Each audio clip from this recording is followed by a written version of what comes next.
Bonjour à tous, c'est Adeline. Aujourd'hui, je vais interroger Monsieur Yann Alexander sur la question est-ce qu'il faut être heureux? C'est quoi être heureux pour toi?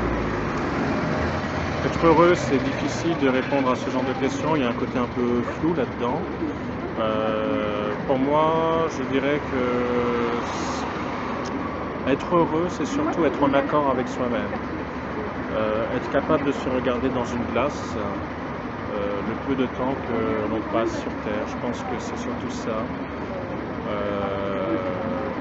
D'être fier de ce que l'on fait, de ce que l'on a fait. Je pense que c'est important. Et puis d'assumer nos travers, d'assumer nos petites médiocrités, on n'est pas parfait, d'assumer nos côtés négatifs, mais aussi d'assumer pleinement nos forces, nos qualités. C'est accepter nos forces et nos faiblesses.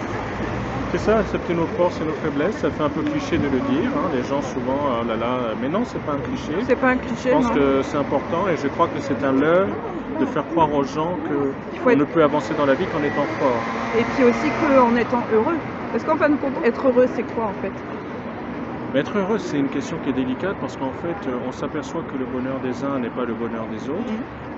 On s'aperçoit que ceux qui parlent de l'essentiel, c'est leur essentiel, mais leur essentiel n'est pas forcément l'essentiel des autres. Et heureusement. Et heureusement. Donc c'est vrai qu'il y en a pour qui l'essentiel, c'est de vivre dans une petite maison dans les Cévennes, perdue dans la campagne. Ben, il y en a d'autres qui sont très contents de vivre dans le 19e arrondissement de Paris avec le bar PMU en bas de chez eux.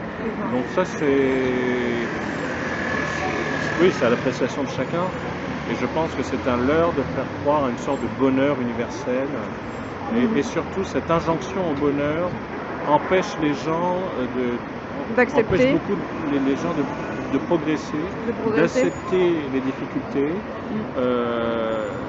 les coupes de leur expérience de vie. Je pense que le bonheur, on le savoure encore plus. Les moments de bonheur, on les savoure encore plus quand effectivement on a vécu des moments très douloureux. Hein. Comme quoi l'un ne va pas sans l'autre. Oui, mais je pense que c'est ça qui fait peur à beaucoup de gens, l'idée qu'on va devoir souffrir, qu'on souffre, qu'il y a des épreuves. C'est quelque chose qui est insupportable pour beaucoup de gens. Je pense que ça l'a été, qu'on a vu cette dimension insupportable de plus en plus fort dans les sociétés occidentales ou occidentalisées. Alors je pense que la crise du coronavirus est un peu en train de remettre ça en avant, en avant et de remettre ça et d'obliger les gens à réfléchir sur qui je suis, où est-ce que je vais et comment être heureux en temps de crise aussi, évidemment. Donc c'est une...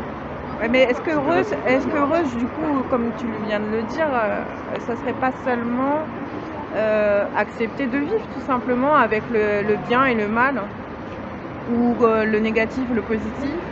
Est-ce que ça serait pas peut-être, accepter que quand il y a quelque chose de négatif dans notre vie, c'est qu'on doit faire autre chose tout simplement, que c'est pas ce qu'on voulait en fait? C'est difficile parce que, vous voyez, moi qui suis chanteur par exemple,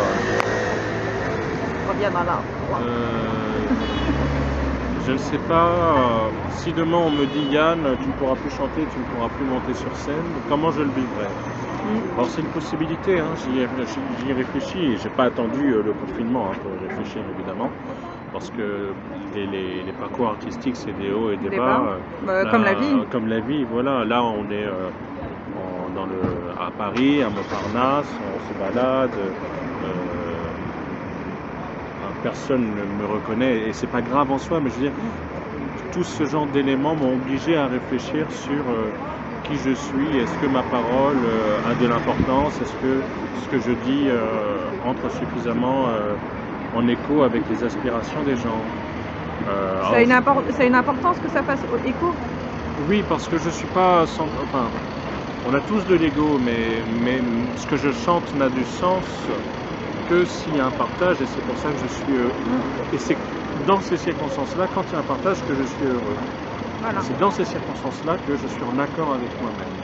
Et c'est pas par hasard aussi qu'à la fin du confinement, j'ai appelé mon nouveau spectacle Revivre. Voilà.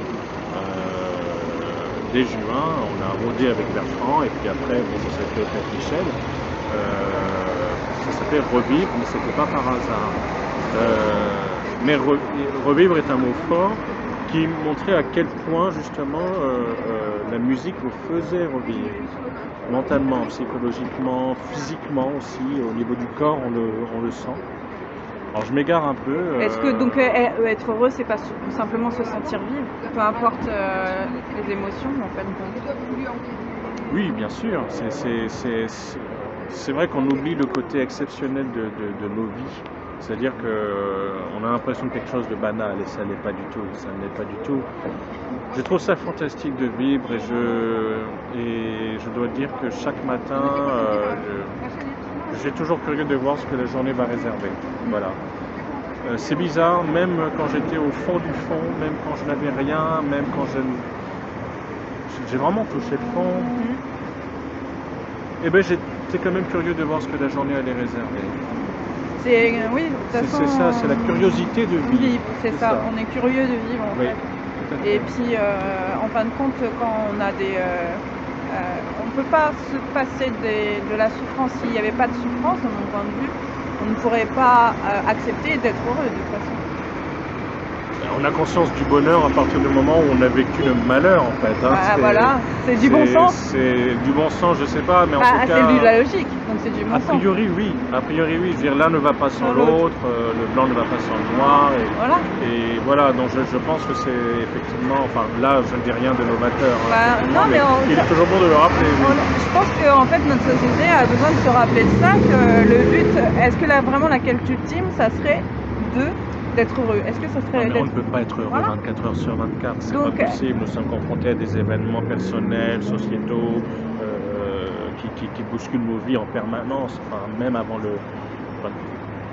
Alors pourquoi il y a cette espèce de quête ultime d'être heureux? Parce que tu entends même dans le développement personnel, on est d'accord, tu t'entends la pensée positive. Oui, la pensée positive, oui, c'est l'injonction au bonheur. Voilà. L'injonction au bonheur, mais l'injonction au bonheur est très méprisante parce qu'elle empêche quelqu'un de se construire.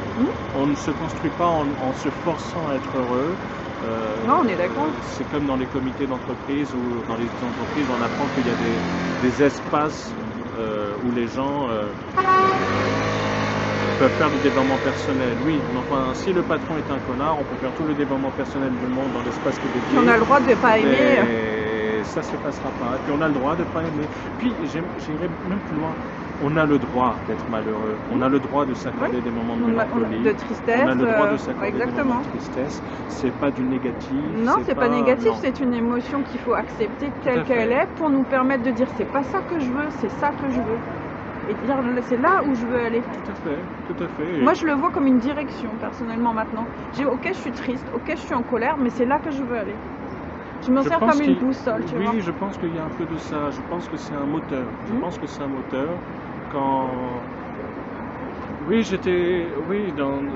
Des fois j'ai reçu des réflexions vraiment terribles, minables, douloureuses. Qui m'ont servi, je ne vais pas dire merci non plus, mais... Bah si, quand même, ça t'a servi. Mais ça m'a servi à progresser, ça m'a servi à avancer. Il y a eu des moments très durs, il y en aura encore, faut pas penser que les choses sont acquises. Mais oui, je pense, je reviens à ce que je disais au début, être heureux, pour moi, c'est vraiment être en accord avec soi-même et être capable de se regarder dans la glace. Et assumer ses actes. Voilà, pour moi ça c'est vraiment le jour où je mourrai, c'est est-ce que je suis content d'avoir fait ce que j'ai fait. Et est-ce que j'assume tout ce que j'ai fait. Est-ce que j'assume tout ce que j'ai fait, y compris les choses, mes défauts. Oui. Et je tes peux colères, dire, tes tristesses. Exactement. Et c'est un travail que j'ai fait très tôt parce que la mort a été très présente autour de moi. J'ai des gens qui se sont suicidés autour de moi. J'ai fait ce travail très tôt. Et donc je pourrais, à 38 ans, je peux dire, oui, si demain je meurs, je serais heureux d'avoir fait ce que j'ai fait et je serais heureux d'avoir été moi. Qui tu es, voilà. Ça, je Bravo. Voilà. En tout cas, c'était un mot, je trouve, une phrase qui conclut très bien tout ça. Ben merci, et puis meilleure année 2021 à tout le monde, et puis un sens à soi. Un sens à soi aussi. Voilà. Peace.